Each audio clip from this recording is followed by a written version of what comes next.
Hey, Kimberly again, and I just wanted to follow up with my other video about my cervical cancer diagnosis and let you know a little bit about my treatment. I didn't even talk about that except for the radical hysterectomy.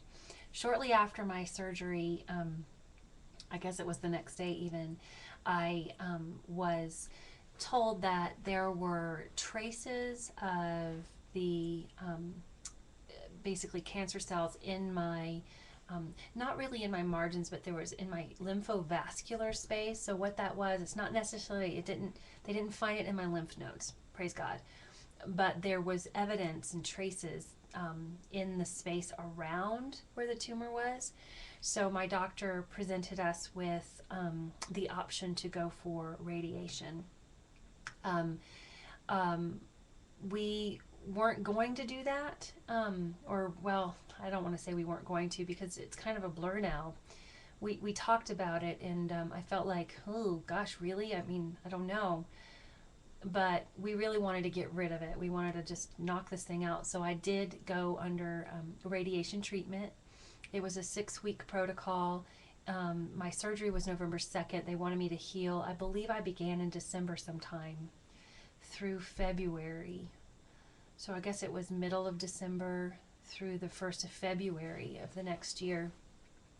And it was a 15-minute session each time I went in for surgery. They lined me up on their machine and gave me these two little dots, tattoo dots on my hips to line up the machine. And it was a very concentrated, localized radiation. So my skin never got burnt, so to speak. I know a lot of times with the breast cancer, if a patient goes under radiation, sometimes, at least in the past, I don't know if this is true, so please forgive me if I'm not right, but I know sometimes the skin can get very irritated. Mine, that was not the case. However, I did have major bowel issues because of the radiation that was doing damage to my not only to the cancer site, but also to my intestines. And even to this day, I still have some problems with that. And that's something to consider when you are weighing all these things. I didn't truly understand that back then. And I'm not sure that it would have changed our decision, but I have to say it wasn't pleasant.